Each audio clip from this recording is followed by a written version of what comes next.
Guys, welcome to our YouTube channel Bong views. আমি শিলাজিৎ, আমি সুদীপ্তা। আপনারা যারা এখনো পর্যন্ত আমাদের চ্যানেলটি সাবস্ক্রাইব করেননি তারা প্লিজ এক্ষুনি আমাদের চ্যানেলটি সাবস্ক্রাইব করে যাবেন আর নোটিফিকেশন বেল অল করে অন করে নেবেন পরবর্তী ভিডিওগুলোর জন্য নোটিফিকেশন পেতে। আর যারা আমাদের চ্যানেলটি সাবস্ক্রাইব করেছেন তাদেরকে অসংখ্য ধন্যবাদ। আর যদি ফেসবুক পেজে দেখে থাকেন তাহলে অবশ্যই পেজটাকে ফলো করে যাবেন আর পছন্দ হলে অবশ্যই লাইক করবেন। আজকে আমরা নিয়ে চলে এসেছি আবারও নতুন একটি ভিডিও, যার টাইটেল হচ্ছে সুখবর পেলেন ইমাম মুয়াজ্জিনরা এবং চ্যানেল নেম হচ্ছে 18 নিউজ। তো এই বিষয়টা একদমই আমাদের কাছে অজানা, তো চলুন আগে দেখিনি ভিডিওটা। আর ভিডিওটা যদি কপিরাইট ক্লেমের জন্য ব্লক হয়ে যায় তাহলে সম্পূর্ণ ভিডিওটা আপনারা আমাদের ফেসবুক বা ইনস্টাগ্রাম পেজে পেয়ে যাবেন। আর ফেসবুক বা ইনস্টাগ্রাম পেজের লিংক আপনারা আমাদের ডেসক্রিপশন বক্সে ফার্স্ট পিন কমেন্ট থেকে পেয়ে যাবেন। তাহলে চলুন সবাই মিলে ভিডিওটাকে শুরু করি। বাংলাদেশ সৃষ্টির পর থেকেই চরম বৈষম্যের শিকার হয়ে আসেন দেশের ইমাম মুয়াজ্জিনরা। রাষ্ট্রের প্রতিটি ক্ষেত্রে সরকারের নজর থাকলেও সেই নজরের বাইরে ছিলেন তারা। মসজিদ কমিটির দেওয়া অল্প কিছু বেতনের উপর নির্ভর করে এই জীবিকা নির্বাহ করে আসছেন লাখ লাখ ইমাম মুয়াজ্জিন। তবে এবার দেশের ইমাম মুয়াজ্জিনকে সম্মানের ভাতা দেওয়ার সিদ্ধান্ত নিয়েছে অন্তর্বর্তী সরকার। কিন্তু কত টাকা সম্মানী ভাতা পাবেন তারা, বিস্তারিত জানাচ্ছেন আরিফ হাসান। কিভাবে একজন ইমামকে আপনারা ৫,০০০ টাকা বেতন দেন? ৫-৬,০০০ টাকা দিবেন? ঢাকা শহরে কাজের বুয়াদের বেতনও ৫-৬,০০০ টাকা নাই অনেক বাসা। চাউলের টাকা জোগাড় করা অত কঠিন হয়ে যায়।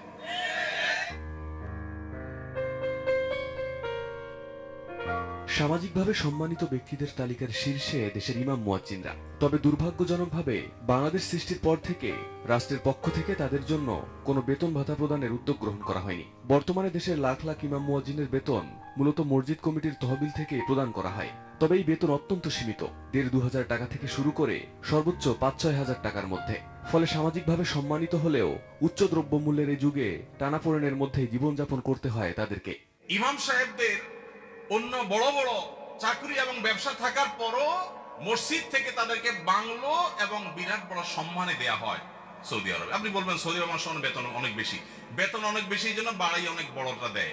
বেতন অনেক বেশি এই জন্য টাকা বাংলাদেশি টাকায় ১.৫ লাখ ২ লাখ দেয়। এটা হলো সেকেন্ড ইনকাম, তার ফার্স্ট ইনকাম আরেকটা আছে। তাই বলে আপনি ৫-৬,০০০ টাকা দিবেন? ঢাকা শহরে কাজের বুয়াদের বেতনও ৫-৬,০০০ টাকা নাই অনেক বাসা।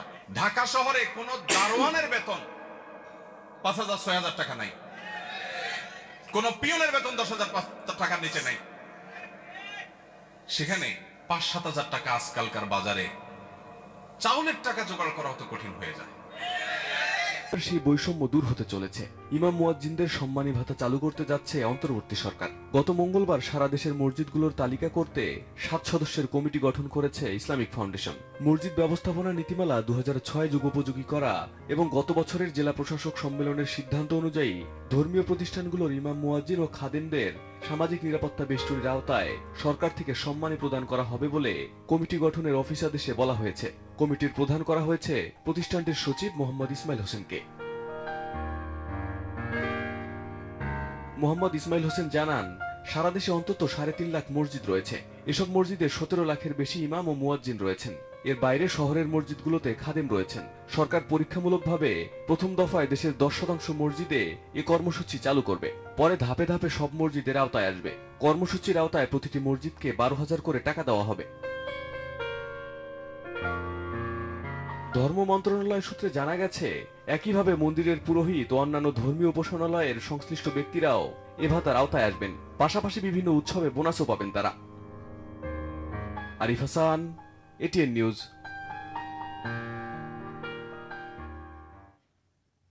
এখানে ইমাম মুয়াজ্জিন বলতে আমরা যেটুকু বুঝলাম, মানে এই টার্মটাই প্রথম কথা আমাদের কাছে নতুন, বাট আমরা ইমামের সাথে পরিচিত, বাট এই মুয়াজ্জিনের সাথে পরিচিত নই। হ্যাঁ, বাট এখানে আরেকটা জিনিসও শুনলাম যে শহরাঞ্চলে যারা আর কি মসজিদে থাকে তাদেরকে খাদেম বলা হলো। তো এই খাদেম যে তাদের কাজটাও কি সেটাও একটু আপনারা জানাবেন। হ্যাঁ, তো মানে এই দুটি পদ তাদের অ্যাকচুয়াল কি কাজ তো সেটা আপনারা জানাবেন। বাট হ্যাঁ, তারা ইসলামিক দিক থেকে যথেষ্ট গুরুত্বপূর্ণ এবং যথেষ্ট সম্মানের আর কি ব্যক্তিত্ব এবং তাদের মেন আর কি সামাজিক স্তরে তাদের যে পদ সেটা অনেক সম্মানী। এবং তারা হচ্ছে মসজিদে ইসলামিক বিভিন্ন রকম কার্যকলাপের সাথে জড়িত, এটুকু আমরা বুঝলাম। আর হচ্ছে তাদের যে বেতন সেটা নিয়ে অ্যাকচুয়ালি ভিডিওটা ছিল, কারণ তাদের বেতন ভীষণই কম। মানে দেখুন, যখনই কোনো সামাজিক মানে হাই স্টেটাস বা একটা উচ্চ স্তরের মানুষকে আমরা গণ্য করি, শুধু কিন্তু সম্মানের দিক থেকে না, তার কিন্তু বেতনও সেরকম বেশি থাকে। সেটা ডাক্তার, ইঞ্জিনিয়ার, যতই বড় বড় আপনি যান না কেন, তাদের বেতনও কিন্তু প্রচুর থাকে। এরকম কিন্তু খুব কম দেখা যায় যে তারা সম্মানীয় প্রচুর, কিন্তু তাদের বেতন মানে একজন বাড়ির পরিচারিকার থেকেও কম।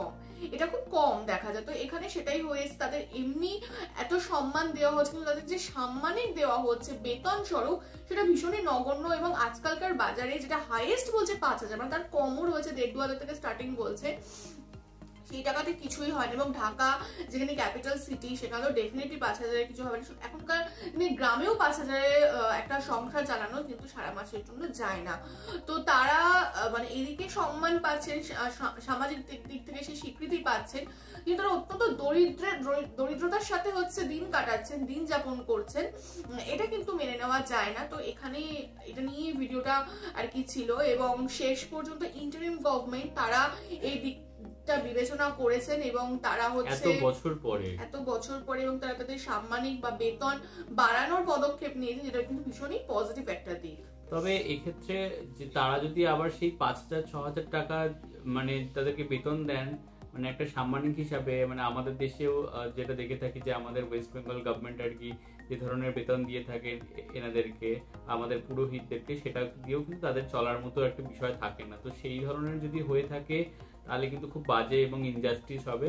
তো এমন একটা অ্যামাউন্ট দেওয়া উচিত যাতে তারা মানে এই সমস্ত ধর্মচর্চার সাথে সাথে তাদের ডেইলি যে দিন গুজরান যেরকম কষ্ট করে করতে হচ্ছে তার থেকে মুক্তি পায় এবং তারা যেন একটা সচ্ছলভাবে বাঁচতে পারে।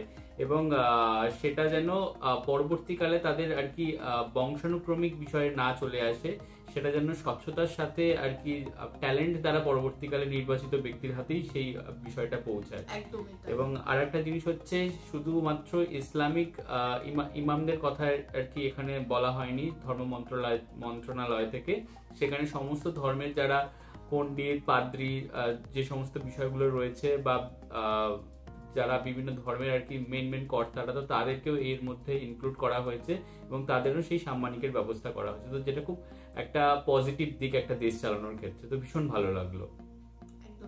তো যাই হোক, এখানে আমরা ভিডিওটা শেষ করছি। আপনারা জানাবেন আপনারা এই বিষয়টাকে কিভাবে দেখছেন বা আপনাদের কি নিজস্ব মতামত।